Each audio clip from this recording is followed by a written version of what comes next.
Olá, você está na TV Comunitária de Belo Horizonte, a TVC-BH. Eu sou Gilvanda Luiz Moreira e nós estamos iniciando o último programa Palavra Ética do ano de 2012.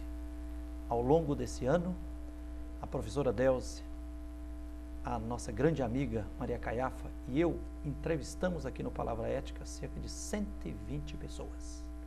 Pessoas que nos brindaram aqui porque, segundo nossa perspectiva, tem de fato uma palavra ética. Estão contribuindo na sociedade, na defesa dos direitos humanos, nas suas várias dimensões. E hoje, no último programa, nós temos a grande alegria de receber aqui a professora Maria Isabel Antunes Rocha. Professora Maria Isabel, bem-vinda aqui no Palavra Ética. Obrigada, Frei Gilvander. Também faço uma saudação aos telespectadores. É uma honra também estar aqui. Sinta-se em casa ou sinta-se na sala de aula lá na Faculdade de Educação da UFMG, ok? Tá ok, obrigada. A professora Maria Isabel Antunes Rocha é graduada e mestre em Psicologia Social, tem doutorado em Educação na Faculdade de Educação da UFMG, Universidade Federal de Minas Gerais, e desenvolve um trabalho exemplar. Então, por isso e por vários motivos que nós a convidamos aqui. Mas, professora Isabel, vamos começar do começo, né? Você já é uma pessoa bastante conhecida, reconhecida, amada por muitos e, imagino, talvez incompreendida por alguns, mas se apresente um pouquinho. Onde é que você nasceu? Assim, algumas nuances da sua infância, adolescência, por que você optou pela psicologia e psicologia social e se tornou uma professora da UFMG na área da educação? Bem, eu sou mineira, né? Sou do norte de Minas, né? De uma cidade chamada Francisco Sá.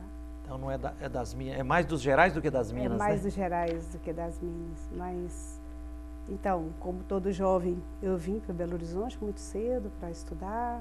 Aqui fiz psicologia por opção, já queria fazer psicologia, mas o que vai marcar, né, a minha trajetória, primeiro é a inserção mesmo nas lutas políticas, né, na construção de um outro projeto de país, né. Isso me levou, como psicóloga, a trabalhar com as populações do meio rural no Vale do Jequitinhonha, logo após a formatura. Então, eu tive esse... Você foi trabalhar como psicóloga mais ou menos quando?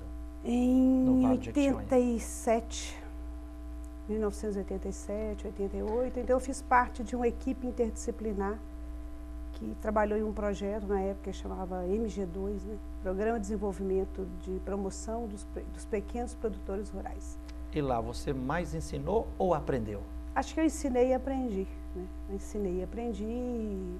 De lá, eu volto para Belo Horizonte, aí faço mestrado, faço doutorado, ingresso na Faculdade de Educação como professora em 96, mas eu ingresso já com um projeto já voltado para atender, para pensar a questão da escola no meio rural, os professores, os jovens, as crianças, né?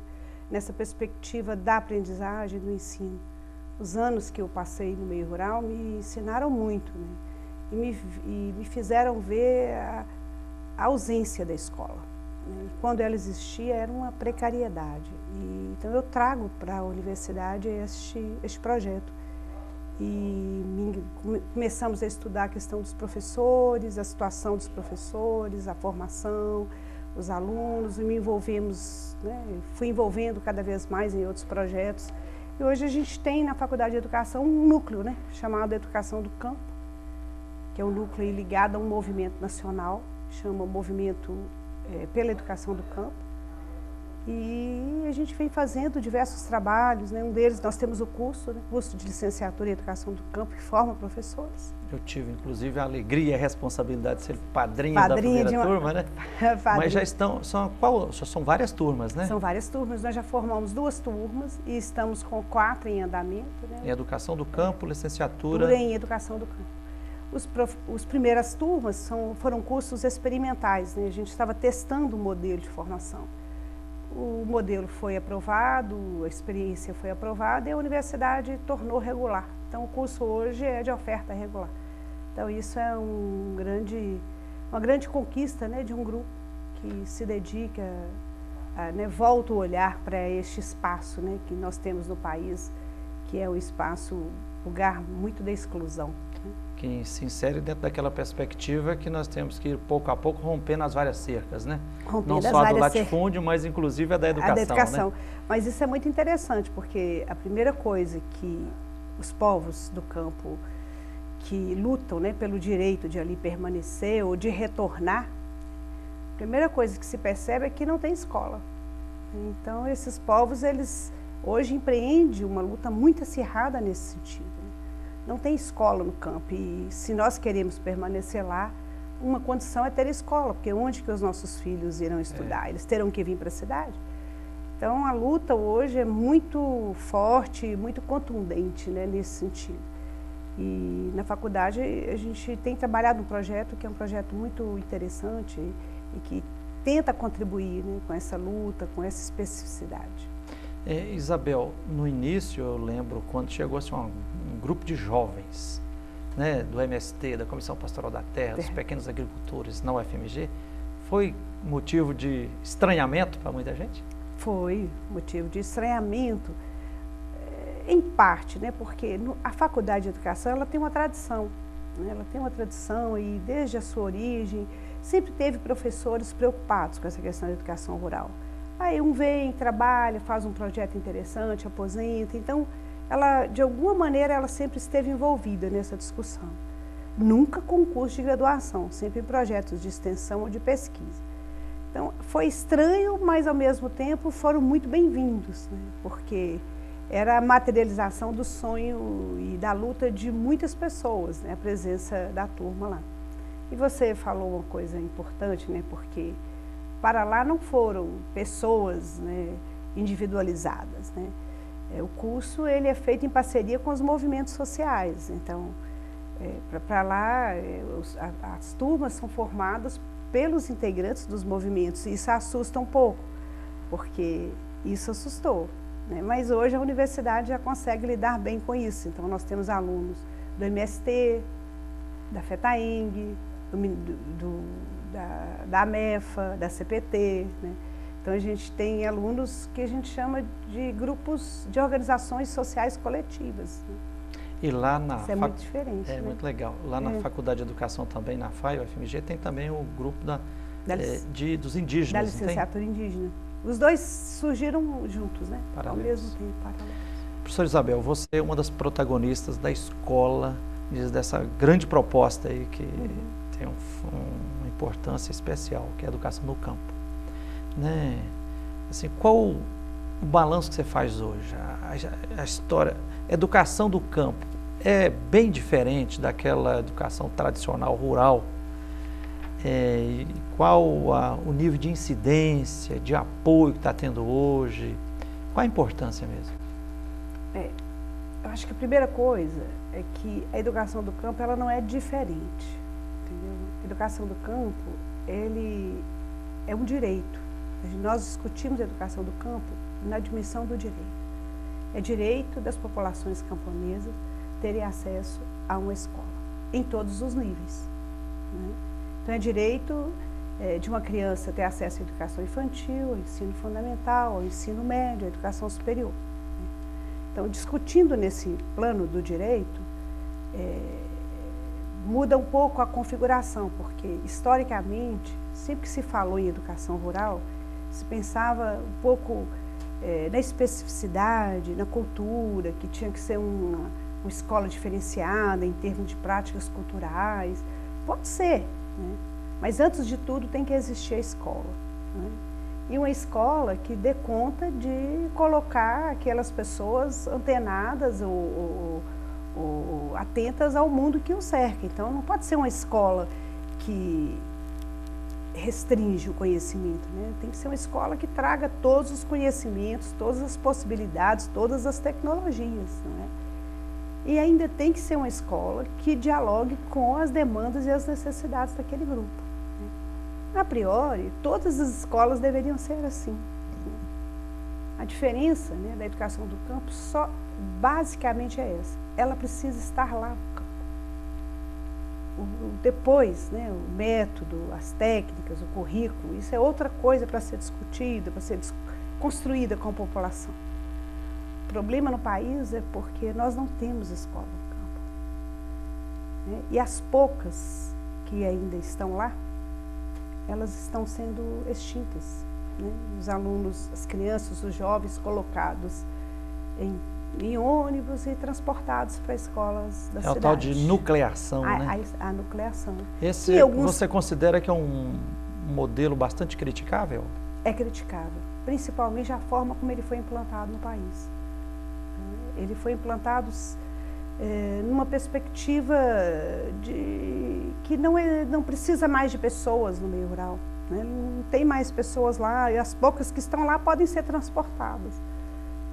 E eu acho que a discussão da educação do campo traz uma outra, né? Que a escola estando lá, as pessoas tendo acesso à terra, as condições de trabalho, as pessoas vão permanecer lá. E a educação do campo, inclusive, hoje já tem um amparo legal, né? Tem um amparo legal. E a luta, né, quem começa a luta, inclusive, é bom falar, são os povos que lutam pela terra. Então, a educação do campo está intimamente conectada com a luta pela reforma agrária, agricultura familiar. Sem a luta pela terra, pela agricultura familiar, você não consegue entender a educação do campo. Porque é interessante, você chega em algum lugar e o pessoal fala, não, mas nós tiramos a escola de lá porque lá não tinha mais ninguém, as pessoas foram embora, então fica injustificado. Não, a gente quer a escola lá porque e queremos, inclusive, que as pessoas voltem, né? E como é que as pessoas vão voltar? Se elas tiverem terra para trabalhar. Exato. Então, não dá para você separar uma coisa da outra, né? Porque se a gente pensar no campo que nós temos hoje, talvez em alguns lugares não precisa de escola, mas um campo da reforma agrária, um campo justo, que tenha condições de permanência da população, aí nós vamos precisar de muita escola. Por isso que uma luta está junto da outra. Exato.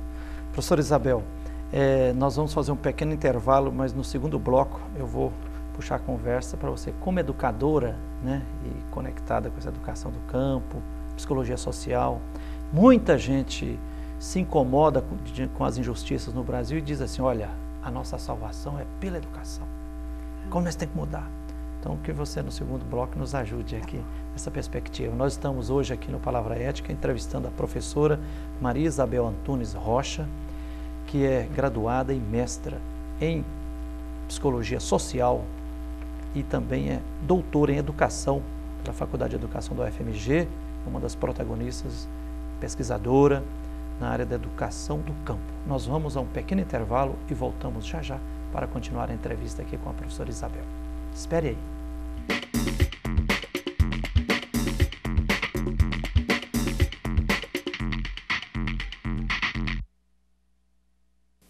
Sempre que a senhora me vê na televisão, a senhora logo pensa, opa, tem produto de limpeza novo chegando. E tem, só que este é um produto que vai deixar o seu filho de cara limpa e que vai acabar com toda a sujeira que as drogas estão querendo fazer com ele. Que é tão fácil de usar. Quer ver? Toda vez que aparecer alguém oferecendo drogas, a senhora pede para o seu filho usar as mãos e fazer assim para as drogas.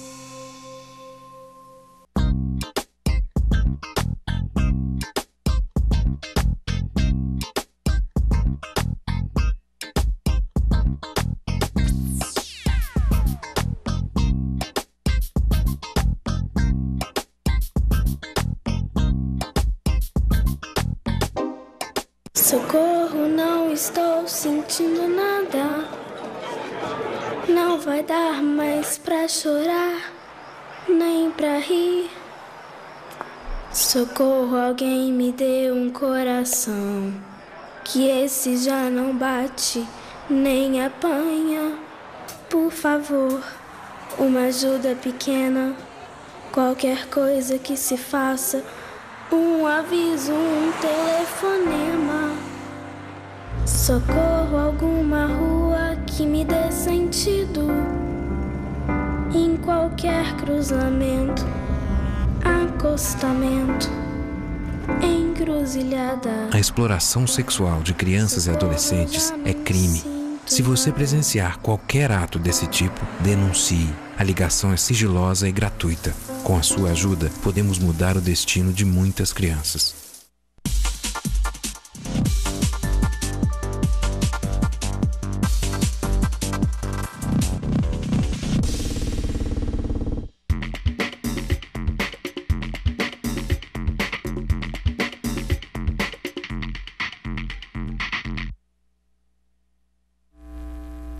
Olá, estamos de volta com o programa Palavra Ética. Eu sou Gilvando Luiz Moreira e nós estamos na TV Comunitária de Belo Horizonte, a TVC-BH. Hoje nós estamos entrevistando a professora Maria Isabel Antunes, que é da Faculdade de Educação da UFMG, Universidade Federal de Minas Gerais. Professora Isabel, no final do primeiro bloco, eu estava tentando introduzir a questão de que hoje é o seguinte, muita gente se comove ou fica indignado diante de um monte de injustiças reinantes na sociedade. E diz, olha, tem que mudar. Mas muitos não sabem como mudar. Por exemplo, na área que nós vimos conversando no primeiro bloco, você falava da íntima relação que tem entre a educação do campo e a luta pela reforma agrária. Mas, infelizmente, o que nós vemos hoje? A reforma agrária está paralisada. E o que avança muito é, por exemplo, aquele projeto de educação criticável, como você mesmo mencionou, da nucleação do povo do campo e sendo colocado em ônibus e jogado numa escola maior, né? Então, como que a gente poderia enfrentar os desafios para a mudança? Tanto na luta, nas várias lutas, a luta pela reforma agrária, a educação do campo e outras mudanças que a gente precisa implementar.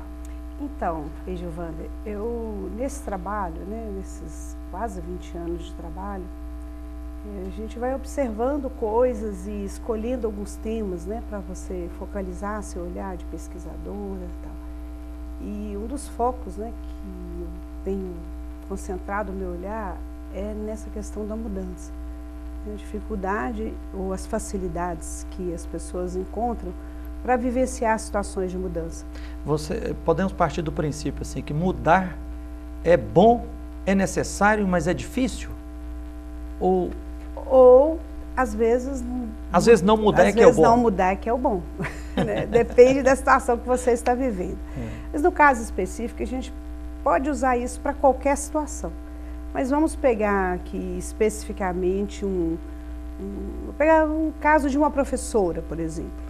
Uma professora que trabalha numa escola, no meio rural. Né? Então, ali ao lado da escola dela, chegaram 100 famílias que ocuparam uma terra, conseguiram conquistar a terra, e ela recebe as crianças, por exemplo, dessas famílias na escola. Né? Então, quando as crianças chegam, é um impacto na vida da professora, porque ela não consegue... no ponto de vista dela, aquelas crianças fazem parte de um grupo que roubam terras, que invadem terras. Então, como é que ela faz o trabalho? Ela tem que alterar profundamente a compreensão que ela tem da relação com a terra. E aí começam os problemas, né? Que aí passam pelo preconceito com relação à população rural, passam com relação à propriedade da terra, né? Então, esse é um exemplo de que você vive cotidianamente situações de mudança. Porque, no caso específico das populações camponesas, elas mudam, elas querem mudar. Né? Quando eles ingressam num grupo político, num movimento social, eles procuram a mudança. Então, eles estão mais dispostos a mudar. É como diz assim, torrar a paciência, estão metendo o pé no barranco e não vamos continuar humilhados como antes. Agora vamos mudar. Vamos mudar. O que acontece? Eles encontram uma barreira, né? Eles encontram vários grupos sociais que impedem a mudança. Né? Então, aí você tem uma tensão. São grupos sociais, não é um nem dois, são grupos sociais. E essa dinâmica, ela não é uma dinâmica de boa vontade ou de má vontade, é uma dinâmica que está presente na contradição da sociedade. Então, quando você pergunta, as pessoas querem mudar é bom, tá? A gente já sabe que mudanças muito grandes, as pessoas fazem acompanhadas. Né? Por exemplo, mudanças sociais. Né? Eu quero... Dar um salto no escuro. O salário está baixo, eu preciso mudar um salário maior. A história nos ensina, é quando as pessoas se organizam é que elas conseguem fazer mudanças mais efetivas. Né? Isso é uma dimensão. Então, nesse sentido, as populações rurais do Brasil, elas estão anos-luz à frente de muitos grupos sociais, porque eles já compreenderam isso há muito tempo, né? A importância, você está querendo dizer, se eu estou entendendo bem, a importância de mudar e de mudar de forma organizada. De forma organizada, né? Então, este é um elemento. Um outro elemento na mudança, né, que a coragem, por exemplo, a coragem vem muito de você estar junto. Porque às vezes sozinho é difícil, né, de você fazer algo. É isso, às vezes as pessoas me admiram assim, falam, Frei Gilvando, mas como é que você teve coragem de denunciar tal injustiça? De onde é que vem a coragem? Ou como expulsar o medo? Pois é, então o primeiro ponto é estar juntos, né? Outra forma que ajuda a mudança, né, e aí nós podemos pensar, qualquer situação que a pessoa esteja vivendo, né, às vezes a pessoa, por exemplo, perdeu o emprego, perdeu um ente querido, né, eu falava mais cedo, não é só situação ruim não, ganhou na loteria, né, arrumou um grande amor, isso também é mudança. Um outro fator, além que ajuda na coragem, é você saber dosar a emoção com a razão. O que é? Às vezes, vamos pensar um problema, né? Se a pessoa está vivendo um problema, ela tende a deixar a emoção tomar conta. E quando a emoção toma conta, ela diminui sua coragem, para o bem ou para o mal. Ou ela aumenta muito e você age levado pela emoção, ou ela te inibe. Então, como é que, além de estar junto, qual que é o segundo ponto? É você procurar entender o que você está vivendo. Entender significa informação, conhecimento. Nesse ponto entra a escola, entendeu? Porque se nós conseguirmos, se você está vivendo um problema e você tem muitas informações, procure informações sobre o seu problema e consegue entendê-lo melhor, você consegue superar o desafio. Tá, Isabel, agora faz diferença também o tipo de informação? Faz. Porque tem muita gente que hoje diz, não, hoje nós estamos na era da informação. Faz. Outros dizem assim, não, nós estamos na era da desinformação. Tem a propaganda de mais, informação de menos. O que é a informação que faz a diferença? Faz muita diferença. Por que faz? Porque informação não é o acúmulo, né? Eu posso, por exemplo, ler 10 livros e não aprender absolutamente nada. Ler jornal todos os dias. Ler jornais todos os dias e não aprender nada. O que é não aprender? Não aprender é você aqueles conteúdos não acrescentaram nada do que você pensa e que você sente. Por exemplo, tem pessoas que leem montanhas de livros e são racistas. São intolerantes em termos religiosos, são intolerantes em termos étnicos, e muito cultas, homofóbicos, e são muito cultas. Quer dizer, se a gente entende que o conhecimento, e que estamos aqui nos formando para nos melhorarmos enquanto pessoas e melhorarmos a sociedade, ele não aprendeu. Professora Isabel, deixa eu insistir na pergunta, como superar esse limite da informação que chega, mas toca e não é assimilado pela pessoa?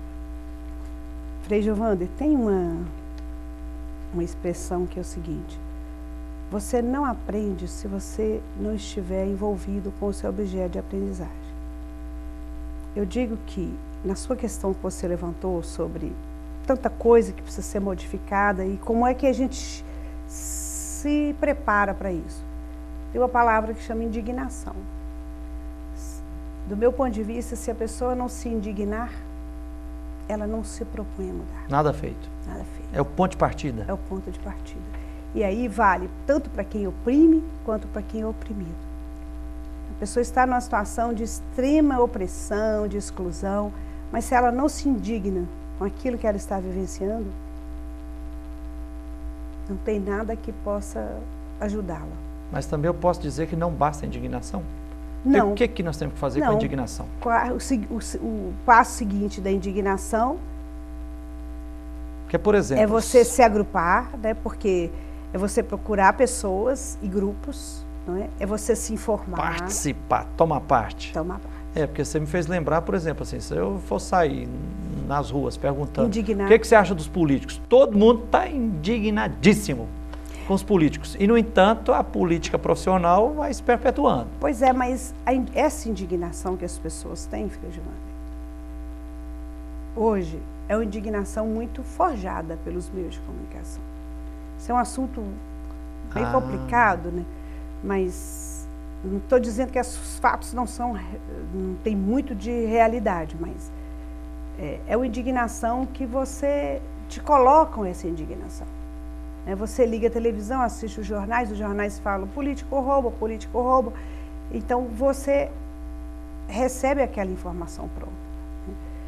Você não assiste nem 3 canais com posições diferenciadas, e nem lê 3 ou 4 jornais com posições ou com problematizações, né? Então, esse tipo de indignação, ele provoca ou reações tão limitadas, alienadas, como as informações que você recebeu. A indignação, ela é uma coisa mais profunda. Eu tenho muito receio dessa indignação, que as pessoas vão à rua por informações muito assépticas, né, que os meios de comunicação têm nos ofertado, assim. Eles trazem o problema, trazem o entendimento do problema e a solução para você. Vê uma notícia para você ver. Você vê a origem do problema, a causa do problema, a solução, o que a gente deve fazer, e ali você sai com o seu argumento pronto e na segunda-feira você já tem uma opinião própria. Mas não é a sua opinião própria. Então, nisso, com relação à política hoje atual, a gente tem que pensar bem que tipo de indignação está sendo forjada. Isabel, nós temos ainda 1 minuto e meio. Eu queria que você nos ajudasse a entender aqui uma coisa que me intriga. Tem muita gente que diz assim, olha, só melhora o Brasil através da educação. Aí coloca, a educação é tudo. Se não mudar a educação, não melhora, não é educação. Como é que você analisa? Isso é um chavão? É um guarda-chuva que esconde as verdadeiras mudanças que precisam ser feitas e que aí não deve? Como é que você analisa essa questão? Ou seja, em outras palavras, como entender a educação e a força, o poder, força motriz da educação, relacionado com as outras coisas que precisam ser mudadas? É porque a educação aí, porque as pessoas estão fazendo referência à escola, tá? E a escola, elas são um pedaço da nossa vida. Não basta escolarização. Você tem a educação na família, educação no trabalho, educação na igreja, educação no lazer, com os amigos, né? Nas ruas, pela mídia, né? Pela mídia. Então, você tem hoje diversos espaços educativos. Então, a educação é esse conjunto de espaços, né? A escola sozinha, ela não faz nada, entre aspas. A escola tem feito muitas coisas. Se você fizer uma enquete rápida assim, onde é que você aprendeu que tem desigualdade no mundo? Uns 50% vai falar assim com o meu professor, porque ele ouviu na escola pela primeira vez a questão da desigualdade. Tal. A escola ainda tem sido um dos poucos espaços onde você ainda consegue aprender uma perspectiva mais crítica. Ainda, né? Ok, Isabel, fiquei muito feliz. Você já fica convidada para voltar aqui para a gente continuar essa prosa boa, tá? Eu que agradeço. Então, entrevistamos hoje aqui no Palavra Ética a professora Maria Isabel Antunes Rocha, professora, doutora em Educação pela UFMG, Faculdade de Educação, e uma das protagonistas pesquisadoras aí na área de educação do campo e tanta coisa boa. E nesse tempo natalino, Feliz Natal e uma sublime virada de ano. Até o próximo ano, até o próximo programa, com a graça de Deus.